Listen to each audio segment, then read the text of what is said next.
अस्सलामुअलैकुम। प्रोफ़ेसर एहसान मरवत उर्दू ज़बान में फ़र्स्ट ईयर फ़िज़िक्स के टॉपिक प्रोजेक्टाइल मोशन के साथ हाज़िर हूँ। सबसे पहले हम डिस्कस करेंगे कि प्रोजेक्टाइल क्या है और प्रोजेक्टाइल मोशन कौन-सी मोशन होती है। Any object which is thrown with an initial velocity v naught making an angle theta which is greater than 0 degree but less than 90 degree with positive x-axis and then allowed to move it freely under the action of gravity only is called projectile and its motion is known as projectile motion. यानी हर वो object जिसको हम horizontal के साथ या x axis के साथ कोई एंगल बनाते हुए किसी इनिशियल वेलोसिटी फर्ज करें वी नॉट के साथ फेंकें और उसके बाद हम फिर उस पर कोई फोर्स ना लगाएं और उसके बाद वो सिर्फ under the action of earth's gravity हरकत करे, तो ऐसे ऑब्जेक्ट को हम प्रोजेक्टाइल कहते हैं और वो जो मोशन कर रहा है उसको हम प्रोजेक्टाइल मोशन कहते हैं। दो शर्तें हैं। पहली शर्त यह है कि हॉरिजेंटल के साथ कोई एंगल बनाते हुए फेंकना है और वो एंगल 0 डिग्री से ज़्यादा और 90 डिग्री से कम होना चाहिए। दूसरी शर्त यह है कि फेंकने के बाद हम उस पर कोई और फोर्स नहीं लगाएंगे और उस पर सिर्फ एक ही फोर्स अमल करेगी जो अर्थ्स ग्रेविटेशनल फोर्स होगी। 0 डिग्री से ज़्यादा और 90 डिग्री से कम एंगल से फेंकना क्यों ज़रूरी है? क्योंकि अगर हम उसको हॉरिजेंटल के साथ एंगल बनाते हुए फेंकेंगे तो उसके वेलोसिटी के दो कंपोनेंट होंगे। मतलब ये कि प्रोजेक्टाइल मोशन जो है वो टू डायमेंशनल मोशन है। अब हम प्रोजेक्टाइल मोशन की कुछ एग्जांपल्स को डिस्कस करेंगे।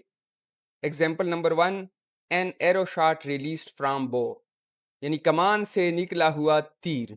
आप डायग्राम में देख सकते हैं कि शख्स जब कमान से तीर को फेंकेगा और वो एक्स एक्सिस के साथ थीटा एंगल बनाते हुए फेंकेगा तो projectile motion X Y plane में इस पाथ पे मोशन करेगा, यानी ये टू डायमेंशनल मोशन होगी। इस वेलोसिटी के दो कंपोनेंट होंगे, एक्स कंपोनेंट और Y component. A bullet fired from a gun, यानी बंदूक से फायर की हुई बुलेट।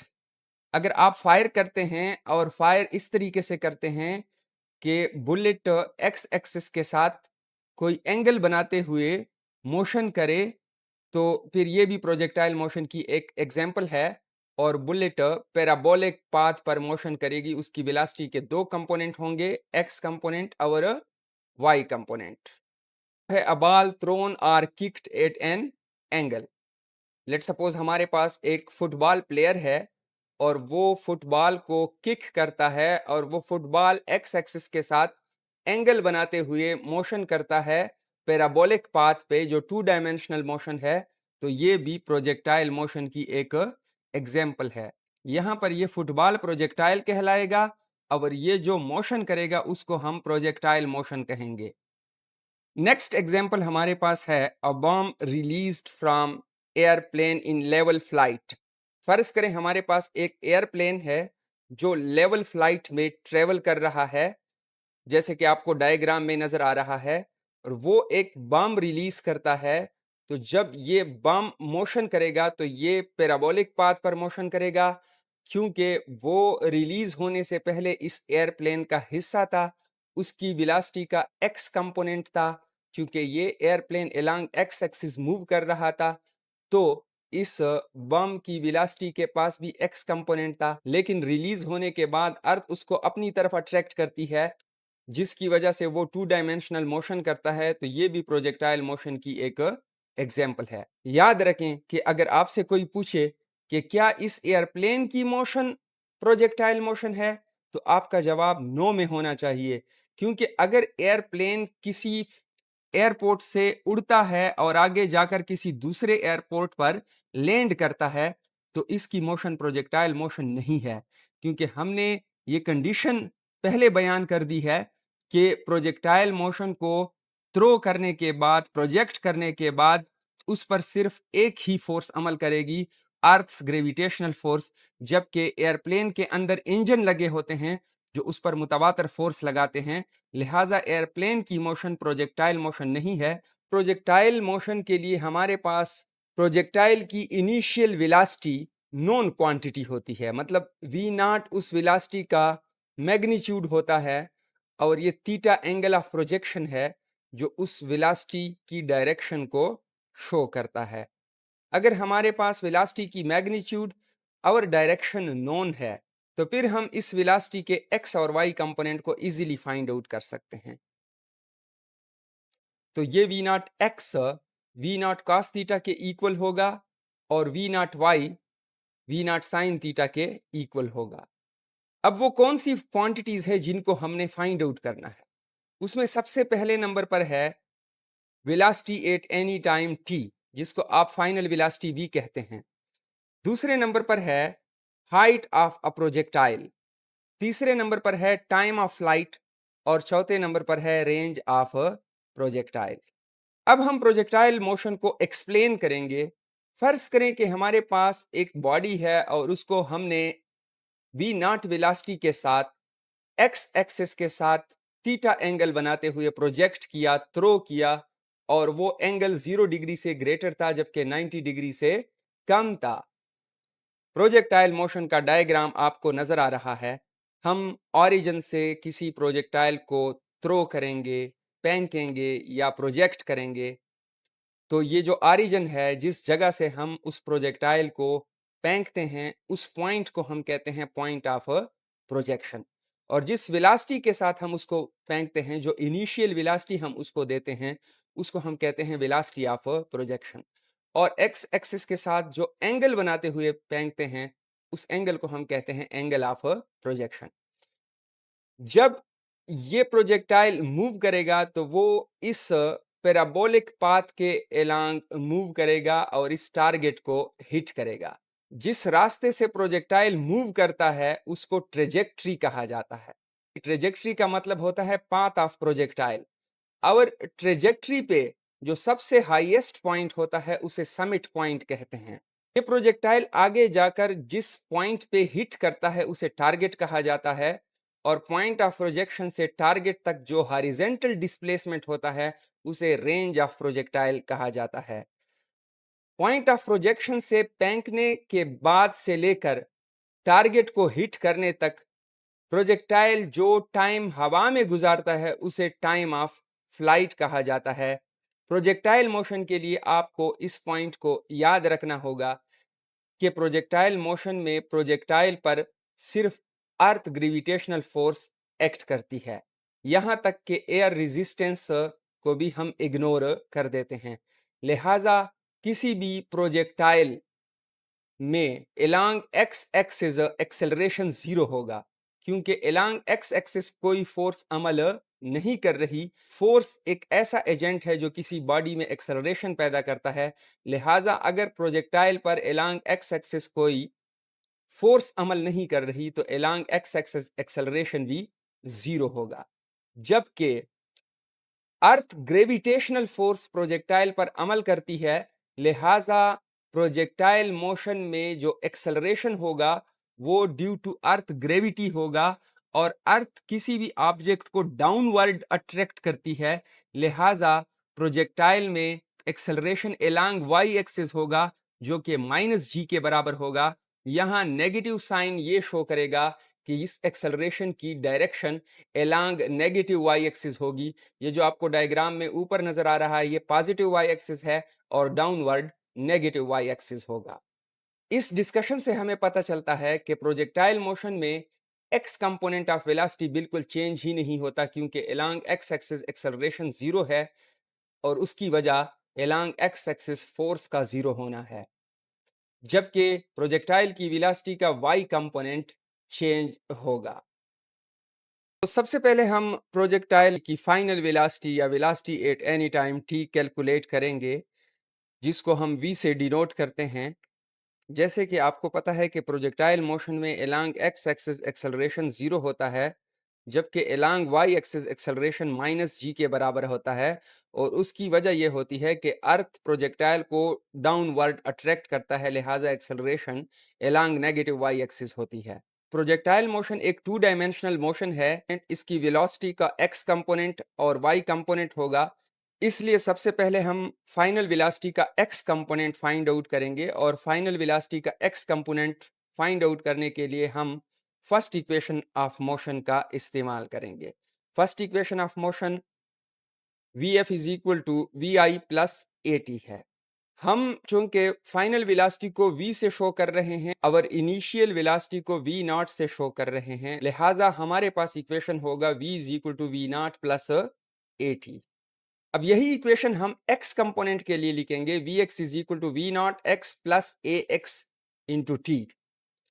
इसमें हम वैल्यूज पुट करेंगे, v not x we not cos theta के बराबर है, जो हम पहले डिस्कस कर चुके हैं, और ए एक्स की वैल्यू आपके पास 0 है, लिहाजा अगर हम वैल्यूज पुट करेंगे तो हमारे पास फाइनल वेलोसिटी का x component v not cos theta के बराबर आ जाएगा। इसके बाद हम फाइनल वेलोसिटी का वाई कंपोनेंट मालूम करेंगे और उसके लिए भी हम फर्स्ट इक्वेशन ऑफ मोशन को वाई कंपोनेंट के लिए लिखेंगे। So v Y is equal to we not y plus a y t. अब इसमें वी नॉट वाई की वैल्यू हमें मालूम है, वो वी नॉट साइन थीटा के बराबर है और ए वाई की वैल्यू माइनस जी है। अगर ये वैल्यूज हम पुट कर लें तो फिर हमारे पास V Y is equal to we not sine theta plus into minus G T आ जाएगा। प्लस माइनस माइनस हो जाता है और ये हमारे पास फाइनल वेलोसिटी का वाई कंपोनेंट होगा। अब हमारे पास फाइनल वेलोसिटी के एक्स और वाई कंपोनेंट के मालूम होने के बाद हम फाइनल वेलोसिटी की मैग्नीट्यूड मालूम करेंगे और उसके लिए हम पाइथागोरस थ्योरम इस्तेमाल करेंगे। हमें पता है कि हमारे पास अगर किसी भी वेक्टर का x कंपोनेंट और y कंपोनेंट मालूम हो तो रिजल्टेंट वेक्टर की मैग्नीट्यूड के लिए पाइथागोरस थ्योरम के मुताबिक hypotenuse square is equal to base square plus perpendicular square. इसमें आप वैल्यूज पुट कर लें तो v square will be equal to V X square plus V Y square. इस इक्वेशन के दोनों साइड्स पे स्क्वायर रूट लेंगे तो हमारे पास v is equal to square root of V X square plus V Y square आ जाएगा। वी एक्स और वाई की वैल्यू अगर आप पुट करना चाहते हैं तो वो हम ऑलरेडी मालूम कर चुके हैं, आप ये वैल्यू यहाँ पर पुट भी कर सकते हैं और ये आपके पास फाइनल वेलोसिटी का मैग्नीट्यूड आ जाएगा। आप फाइनल वेलोसिटी के मैग्नीट्यूड को इस तरीके से भी लिख सकते हैं और अगर आप x और y कंपोनेंट ऑफ वेलोसिटी की वैल्यूज पुट करके लिखना चाहते हैं तो इस तरीके से भी लिख सकते हैं। इन दोनों तरीकों से लिखना दुरुस्त है। फाइनल वेलोसिटी की डायरेक्शन मालूम करेंगे और डायरेक्शन को हम यहाँ पर फाई से शो करते हैं क्योंकि थीटा से हम वेलोसिटी ऑफ प्रोजेक्शन या इनिशियल वेलोसिटी के डायरेक्शन को शो कर चुके हैं और इसको मालूम करने के लिए हम ट्रिग्नोमेट्रिक रेशो का इस्तेमाल करेंगे। Tangent of phi which is equal to perpendicular divided by base होता है, वी वाई परपेंडिकुलर है और वी एक्स बेस है। आप इस इक्वेशन के दोनों साइड पे टेंजेंट इनवर्स ले लें तो आपके पास फाइनल वेलोसिटी का एंगल आ जाएगा। इसमें फर्दर अगर आप वी वाई और वी एक्स की वैल्यूज पुट करना चाहते हैं जो आप पहले से मालूम कर चुके हैं तो आप वो भी पुट कर सकते हैं। लिहाजा डायरेक्शन ऑफ फाइनल वेलोसिटी के लिए ये दोनों एक्सप्रेशन अपनी जगह पर दुरुस्त हैं। इसके बाद हम हाइट ऑफ प्रोजेक्टाइल को मालूम करेंगे। हाइट ऑफ प्रोजेक्टाइल क्या होती है? The greatest vertical distance reached by a projectile is known as height of projectile. Height of projectile के लिए हम थर्ड इक्वेशन ऑफ मोशन का इस्तेमाल करते हैं। थर्ड इक्वेशन ऑफ मोशन हमारे पास है 2as is equal to v f square minus v i square. ये इक्वेशन हम y कंपोनेंट्स के लिए लिखेंगे क्योंकि हाइट जो है ये डिस्प्लेसमेंट अलोंग y एक्सिस है, तो हमारे पास ये इक्वेशन इस तरह आ जाएगी 2ay sy is equal to v Y square minus we not y square. अब इसमें हम वैल्यूज पुट करेंगे, हमारे पास ay की वैल्यू माइनस जी के बराबर है, sy हमारे पास h के बराबर है, vy इज इक्वल टू 0, यानी जो फाइनल वेलोसिटी का y कंपोनेंट है ये समिट पॉइंट पर 0 होता है। जब प्रोजेक्टाइल पॉइंट ऑफ प्रोजेक्शन से थ्रो किया जाता है तो समिट पॉइंट तक जाते हुए उसकी वेलोसिटी का y कंपोनेंट डिक्रीज होता है और समिट पॉइंट पर 0 हो जाता है, जबकि इनिशियल वेलोसिटी का y component v not sine theta के बराबर है। अगर ये वैल्यूज हम थर्ड इक्वेशन ऑफ मोशन में पुट कर लें तो हमारे पास minus two G H is equal to minus we not square sine square theta आएगा और दोनों साइड से ये माइनस कैंसिल हो जाएगा। हमने हाइट ऑफ प्रोजेक्टाइल को मालूम करना है, ये 2g यहाँ पर मल्टीप्लाइड है, ये इक्वेशन के राइट साइड पे आके डिवाइड हो जाएंगे और हाइट ऑफ प्रोजेक्टाइल का फार्मूला हमारे पास v not square sine square theta divided by 2g आ जाएगा। इसके बाद हम टाइम ऑफ फ्लाइट के लिए एक्सप्रेशन डिराइव करेंगे। टाइम ऑफ फ्लाइट वो टाइम होता है कि जब हम प्रोजेक्टाइल को पॉइंट ऑफ प्रोजेक्शन से फेंकते हैं तो टारगेट को हिट करने तक वो जो वक्त हवा में गुजारता है उसको हम टाइम ऑफ फ्लाइट कहते हैं। टाइम ऑफ फ्लाइट कैलकुलेट करने के लिए हम सेकेंड इक्वेशन ऑफ मोशन का यूज करेंगे, s is equal to v i t plus one और टू ए टी स्क्वेयर। तो इस इक्वेशन को हम y कंपोनेंट के लिए लिखेंगे क्योंकि ये यूनिफॉर्मली एक्सेलरेटेड मोशन की इक्वेशन है और प्रोजेक्टाइल मोशन में जो एक्सेलरेशन होता है वो अलोंग वाई एक्सिस होता है। लिहाजा सेकंड इक्वेशन ऑफ मोशन को हम वाई कंपोनेंट के लिए लिख लेते हैं और अब इसमें हम वैल्यूज पुट करेंगे। S Y is equal to zero, यानी displacement along Y axis zero हो जाएगा। क्यों? उसकी वजह यह है कि प्रोजेक्टाइल पॉइंट ऑफ प्रोजेक्शन से उड़ा, समिट पॉइंट तक पहुंचा और आगे जाकर टारगेट को हिट किया। तो जब ये टारगेट को हिट करता है तो उसका हॉरिजॉन्टल डिस्प्लेसमेंट होता है जिसे रेंज कहा जाता है, लेकिन वर्टिकल डिस्प्लेसमेंट उसका जीरो होता है। वी नॉट वाई की value v not sine theta है और ये टी टाइम ऑफ फ्लाइट को शो करेगा जिसको हम कैपिटल टी से डिनोट करेंगे। A Y is equal to minus जी के बराबर है। अगर सेकंड इक्वेशन ऑफ मोशन में हम ये वैल्यूज पुट कर लें तो हमारे पास ये एक्सप्रेशन आ जाएगा। यहाँ ये प्लस और माइनस इसको मल्टीप्लाई करते हैं तो माइनस हो जाता है, तो माइनस वन और टू जी टी स्क्वायर, इसको अगर हम इक्वेशन के लेफ्ट साइड पर ले जाएं तो यहाँ पर ये पॉजिटिव हो जाएगा और हमारे पास वन और two g t square is equal to we not sine theta into t के बराबर आ जाएगा। अब लेफ्ट साइड पर टाइम ऑफ फ्लाइट का स्क्वायर है, राइट साइड पर टाइम ऑफ फ्लाइट है, तो इस टी स्क्वायर में से एक टी इस राइट साइड वाले टी के साथ कैंसिल हो जाएगा। अब हमने चूंकि टाइम ऑफ फ्लाइट मालूम करना है तो वन और टू जी को इक्वेशन के राइट साइड पर ले जाएंगे। टू लेफ्ट साइड पे डिवाइड है, राइट साइड पे आकर ये मल्टीप्लाई हो जाएगा और जी लेफ्ट साइड पे मल्टीप्लाई है, ये राइट साइड पे आके डिवाइड हो जाएगा और टाइम ऑफ फ्लाइट की फाइनल एक्सप्रेशन हमारे पास आ जाएगी T is equal to two we not sine theta divided by G. अब कभी कभी हमसे टोटल टाइम ऑफ फ्लाइट नहीं मांगा जाता, बल्कि हमसे पूछा जाता है what will be the time to reach the maximum height, यानी समिट पॉइंट तक पहुंचने के लिए कितना वक्त लगेगा। अब जाहिर सी बात है कि डायग्राम में आप देख सकते हैं कि summit point point of projection और टारगेट के बिल्कुल मिड में होता है। लिहाजा time to reach the maximum flight जिसको हम टी प्राइम से या टी डैश से शो करेंगे वो टोटल टाइम ऑफ फ्लाइट को 2 से डिवाइड करने से हासिल होगा। टोटल टाइम ऑफ फ्लाइट हम मालूम कर चुके हैं, उसकी वैल्यू पुट कर लें और 2 से डिवाइड कर दें तो हमारे पास जो एक्सप्रेशन आएगी वो time to reach the maximum height को रिप्रेजेंट करेगी। इसके बाद हम मालूम करेंगे रेंज ऑफ प्रोजेक्टाइल।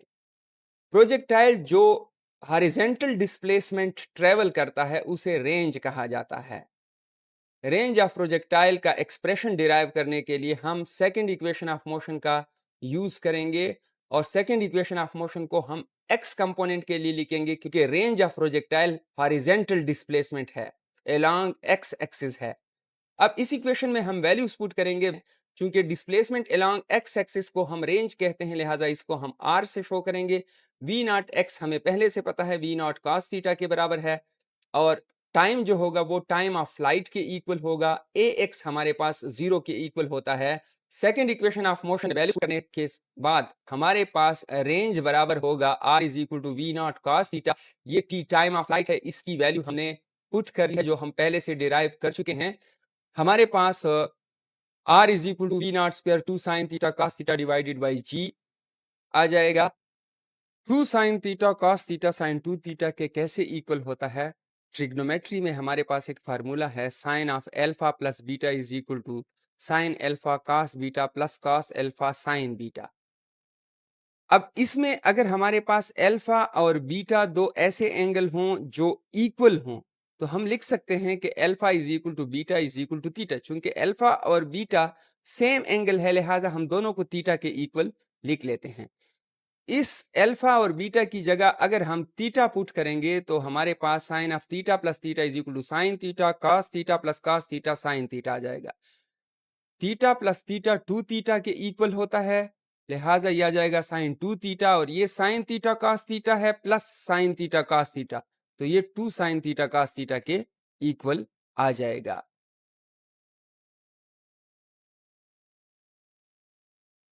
लिहाजा ये वैल्यू अगर हम two sine theta cos theta की जगह पुट कर लें तो हमारे पास रेंज ऑफ प्रोजेक्टाइल का फाइनल एक्सप्रेशन आ जाएगा v not square sine two theta divided by G. अब अगर आप मैक्सिमम रेंज मालूम करना चाहते हैं कि रेंज मैक्सिमम कब होगा, जाहिर सी बात है कि रेंज एंगल ऑफ प्रोजेक्शन पे डिपेंड करता है। अगर हम वी नॉट की वैल्यू को चेंज ना करें और जी भी कांस्टेंट रहे तो फिर हमारे पास जो मैक्सिमम रेंज होगा वो साइन टू थीटा से आने वाली वैल्यू पर डिपेंड करेगा। मतलब ये अगर साइन टू थीटा की वैल्यू मैक्सिमम होगी तो फिर रेंज भी मैक्सिमम होगा, और साइन ऑफ एनी एंगल की मैक्सिमम वैल्यू वन होती है। लिहाजा अगर हम साइन टू थीटा की जगह वन पुट कर लेंगे तो उससे हमारे पास मैक्सिमम रेंज का फार्मूला आ जाएगा v not square divided by G. अब हम ये मालूम करेंगे कि किस एंगल ऑफ प्रोजेक्शन पर रेंज मैक्सिमम होगा। तो जैसे कि हमने अभी डिस्कस किया कि मैक्सिमम रेंज उस वक्त होगा जब साइन ऑफ टू थीटा की वैल्यू वन के बराबर होगी। अब इस एक्सप्रेशन के दोनों साइड पे साइन इनवर्स ले लें, टू थीटा आपके पास साइन इनवर्स ऑफ वन के बराबर हो जाएगा। Sine inverse of one 90 degree के बराबर होता है, और ये टू यहाँ पर मल्टीप्लाइड है, ये राइट साइड पे आके डिवाइड हो जाएगा। लिहाजा इससे पता चलता है कि रेंज मैक्सिमम होगा अगर एंगल ऑफ प्रोजेक्शन 45 डिग्री हो। कंप्लीमेंट्री एंगल्स क्या होते हैं? ऐसे दो एंगल्स जिनको अगर हम ऐड कर लें आपस में और उसका जवाब 90 डिग्री आ जाए तो ये दोनों एंगल्स आपस में कंप्लीमेंट्री होते हैं। कंप्लीमेंट्री एंगल्स के लिए रेंज हमेशा सेम रहता है। फर्ज करें हमारे पास 20 और 70 कंप्लीमेंट्री एंगल्स हैं, तो जो range 20 degree angle of projection के लिए होगा 70 डिग्री एंगल ऑफ प्रोजेक्शन के लिए भी सेम रेंज होगा। आप रेंज के फार्मूले में वी नॉट की वैल्यू को चेंज ना करें और जी की वैल्यू 9.8 पुट कर लें, तो थीटा की जगह आप अगर 20 डिग्री पुट करेंगे या 70 डिग्री पुट करेंगे, दोनों से सेम आंसर आएगा। इस तरह 30 डिग्री और 60 डिग्री आपस में कंप्लीमेंट्री एंगल्स हैं। 30 डिग्री और 60 डिग्री पर रेंज सेम होगा। डायग्राम से नजर आ रहा है कि 20 डिग्री और 70 डिग्री के की ट्रेजेक्ट्री को ब्लू कलर में शो किया गया है और वो सेम टारगेट पे जाके हिट करते हैं, रेंज सेम रहता है। इस तरह 30 डिग्री और 60 डिग्री एंगल ऑफ प्रोजेक्शंस के लिए ट्रेजेक्ट्री को ग्रीन कलर से शो किया गया है, सेम टारगेट पे जाकर ये हिट करते हैं, रेंज सेम रहता है। 40 40 डिग्री और 50 डिग्री के लिए भी इसी तरह रेंज सेम रहता है। Thank you for watching physics thank you for watching physics with एहसान। अगर आपको ये वीडियो अच्छी लगी हो और आप समझते हैं कि इससे आपको फ़ायदा हुआ है, तो इस वीडियो को लाइक करें, हमारे चैनल को सब्सक्राइब करें और अपने क्लासमेट्स के साथ शेयर करें। इंशाल्लाह हमारे चैनल पर आपको इस तरह उर्दू ज़बान में डायग्राम्स के साथ फिजिक्स के लेक्चर दस्तयाब होंगे। बहुत शुक्रिया, अपना ख्याल रखिएगा। अल्लाह हाफ़िज़।